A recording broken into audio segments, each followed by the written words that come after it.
नमस्कार दोस्तों, आपका फिर से स्वागत है मैग्नेट ऑफ लव में। आज का जो हमारा टॉपिक है वो ये रहने वाला है कि सामने वाले व्यक्ति को हम कैसे एहसास दिलाएं कि हम भी उसके लिए ख़ास हैं, या फिर सामने वाले व्यक्ति को कैसे फ़र्क पड़े कि हम उसके लिए क्या मायने रखते हैं, या फिर सामने वाले व्यक्ति कोई थर्ड पार्टी में भी चला गया है तो कैसे उस व्यक्ति को वापस अपनी लाइफ में लेकर आएँ। ठीक है, हम सभी जानते हैं कि कोई व्यक्ति अगर एक बार हमारी लाइफ से चला जाता है और उसको थोड़ा टाइम हो जाता है ना, तो वो प्यार, वो खुशियाँ दोबारा से उस तरीके से नहीं भरी जा सकती। क्यों?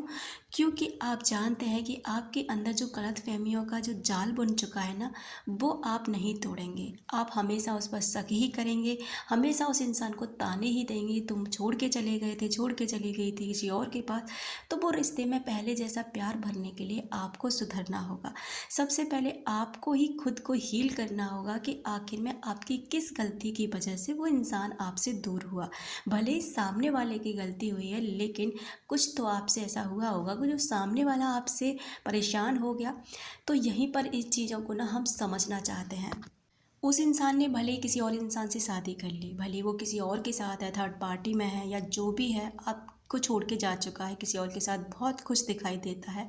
लेकिन डियर, एक बात हमेशा याद रखना, मैंने कल के एक वीडियो में अपनी बात कही थी कि अगर आपको ये वाले स्ट्रॉन्ग साइन मिलते हैं ना, तो 100% श्योर कि वो इंसान ना आपको याद करता है। वो आपसे दूर जा ही नहीं सकता। आप चाहे वो भले ही आपको दिखाने के लिए किसी के साथ कितना भी खुश रहता है, लेकिन वो इंसान ना आपको नहीं भूल सकता। ये बात पूरी तरह से सत्य है। अगर आप किसी चीज़ पर यकीन करते हैं ना, वो चीज़ें आपके लिए वर्क करती हैं। जैसे कि मानो तो मैं गंगा माँ हूँ और ना मानो तो बहता पानी। तो वही बात है कि आप मानते हैं कि गंगा माँ पवित्र नदी हैं, ये हमारे पापों को नष्ट करती हैं, हमारे लिए बहुत ही ज़्यादा पवित्र हैं, तो वो गंगा माँ है। और अगर जो लोग नहीं मानते कि ऐसा कुछ भी नहीं है, पानी है, हिमालय से निकल रही है, ये है वो, तो उनके लिए सिर्फ वो पानी है। तो बस आपके लिए यही चीज़ें हैं। अब हमको क्या करना है कि सामने वाले को कैसे एहसास दिलाना है कि आप उनके लिए बहुत खास हैं। अगर कोई इंसान जा चुका है, जाने दीजिए, लेकिन आपको ना तो उससे झगड़ा करना, ना उसको रोकना है, ना उसे मनाना है, ना कोई कॉल मैसेज या किसी के थ्रू कोई बात उस व्यक्ति तक पहुंचानी है। क्यों? क्योंकि जितना आप उस व्यक्ति के करीब जाने की कोशिश करेंगे ना, उतना ही वो व्यक्ति आपसे दूर भागने की कोशिश करेगा, क्योंकि उसे लगेगा कि आप ना उसे गले पड़ चुके हैं, आप ना उसके बिना नहीं रह सकते, आप उसके लिए पागल हो चुके हैं, और अब वो आपके साथ इस स्थिति में नहीं रहना चाहता, आपकी पागलपंती को नहीं झेलना चाहता। तो यही आपको क्या करना है कि अगर आपको लग रहा है ना कोई व्यक्ति आपसे दूर जाना चाहता है, जाने दीजिए, खुशी खुशी जाने दीजिए। उसके बाद उसके ना साइलेंट ट्रीटमेंट का इंतज़ाम करिए। कैसे? हर ब्लॉक नहीं करना कहीं से, मैं बिल्कुल भी नहीं कहूँगी कि आप ब्लॉक करिए, बिल्कुल भी नहीं, हर जगह से उसे ओपन रहने दीजिए। लेकिन किसी भी तरीके की किसी भी साइड पर कोई एक्टिविटी आपको नहीं करनी। अब आपको क्या करना, अपनी तरफ देखना, अपने अंदर झांकना है कि आपकी किन गलतियों की वजह से या फिर कुछ एक्स्ट्रा ज़्यादा होने की वजह से कहाँ गलती हुई। जैसे कहते हैं ना कि अति का भला न वर्षना, अति की भली न धूप, और अति का भला न बोलना, और अति की भली न चुप। तो यही होता है डियर कि अगर अति जो किस चीज़ में हो जाती है ना, वो चीज़ें खराब ही हो जाती हैं। तो आपने कहाँ पर अति करी है, किस जगह पर आपने कुछ ज़्यादा दे दिया है जो वो झेल नहीं पाया। बस अब पीछे लौट के आपको यही करना है और अपने अंदर लेकर आना है वो इम्प्रूवमेंट। बहुत सारी चीज़ें जो आपने ख़राब कर ली इस दौरान, अपनी बॉडी ख़राब कर ली, रो धो कर तड़प कर, आप अपने अपने सेल्फ ग्रोथ नहीं कर पाए, सेल्फ जर्नी को आगे नहीं बढ़ा पाए। तो बस आपको ना अब यही इसी चीज़ पर ध्यान देना है कि आपको सेल्फ लव करना है, सेल्फ इम्प्रूवमेंट करना है, जादू प्रैक्टिस करनी है, ग्रेटफुल होना है, अपनी बॉडी पर ध्यान देना है, अपने आप पर ध्यान देना है। यहाँ पर क्या साइलेंट ट्रीटमेंट का मतलब होता है डियर, सबसे पहले आपको उसे इनर वर्ड से हटाना होता है, अपने दिमाग से हटाना होता है, थॉट से निकालना होता है। देखिए, यादें आना स्वाभाविक है, वो आएंगी, उन्हें आप नहीं रोक सकते, लेकिन कौन सी यादें आएंगी ये आपके हाथ में है। कौन सी तरह, किस तरह से आपको याद करना ये आपके हाथ में है। अगर आपको रोना भी आता है ना, रो लीजिए, तड़पिए मत कि घंटों के हिसाब से आप तड़प रहे हैं। आप बाथरूम में जाके, कमरे में जाके, जहाँ भी आप एकांत फील कर सकें, रो लीजिए। अपनी कागज़ पेन उठाइए और जो भी आपके अंदर फ्रस्ट्रेशन है, जो भी आपके अंदर परेशानी है ना, उसे लिखिए और कागज़ को फाड़ के फेंक दीजिए। ऐसे जब आप इन चीज़ों पर आगे बढ़ते हैं ना डियर, तो आपकी लाइफ ना सच में हील होने लग जाती है।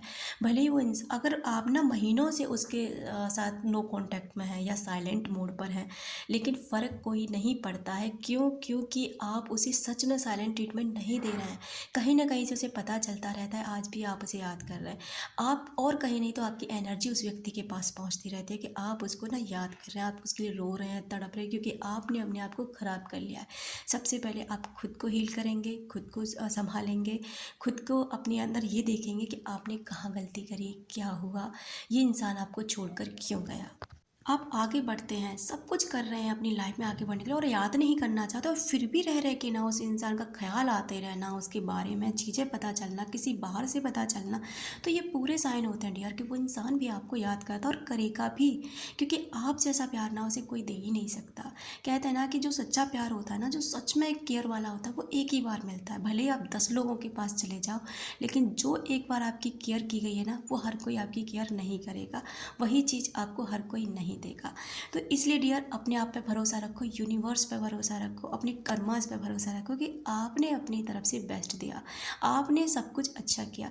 देखिए, एक मूवी थी ऋषि कपूर की, नसीब अपना अपना, अगर आप सभी ने नहीं देखी होगी तो एक बार ना उसको ज़रूर देखने की कोशिश करें। उसमें कुछ लर्निंग पॉइंट है। उसमें क्या लर्निंग पॉइंट है कि जब वो उसकी पहली पत्नी जिससे वो शादी करता है ना, वो थोड़ी सी ना बहुत अजीब दिखती है, और उसकी जो जिससे वो प्यार करता है वो थोड़ी मॉडल टाइप में रहती है। तो जब वो शादी करके उसे बाहर लेके आता है, तो रेलवे स्टेशन पे उसे छोड़ आता है जाके। उसी के घर का एक दूसरा इंसान उसे घर में ले आता है, उसे नफरत करता है कि वो ये यहाँ पे क्यों आ गई। लेकिन जैसे उसने अपना रूप संभाल लिया होता है, जैसे उसकी वो नॉर्मल एकदम सुंदर दिखने लग जाती है ना, पहले से बहुत ज़्यादा अट्रैक्टिव दिखने लग जाती है, तो उसी का जो पति है, जो सामने वाली से इम्प्रेस था, जो सामने वाली के साथ अपनी पत्नी को छोड़ के आता है ना, वो उसके पास लौटने की कोशिश करता है, और उसके पास लौट कर भी आता है। क्यों? क्योंकि वो अपने आप में खुश रहने लगती है, वो सेल्फ लव करने लग जाती है, वो खुद को प्यार करने लग जाती है, और खुद को वैल्यू करने लग जाती है, और उसका पति ना फिर उसकी तरफ अट्रैक्ट होता है। जबकि यहाँ तो बहुत स्ट्रॉन्ग थर्ड पार्टी थी, वो उससे पहले से ही प्यार करता था। तो डियर, यही होता है जब आप सेल्फ लव करते हैं ना, सेल्फ इम्प्रूवमेंट करते हैं, खुद को संभालते हैं, खुद को ना एकदम अट्रैक्टिव इंसान बना लेते हैं, ऐसा इंसान जिसे मिलने के बाद, जिसके साथ कुछ भी वक्त बिताने के बाद सामने वाला इंसान बहुत अच्छा फील करे, तो ऐसे इंसान के साथ हर कोई रहना चाहता है।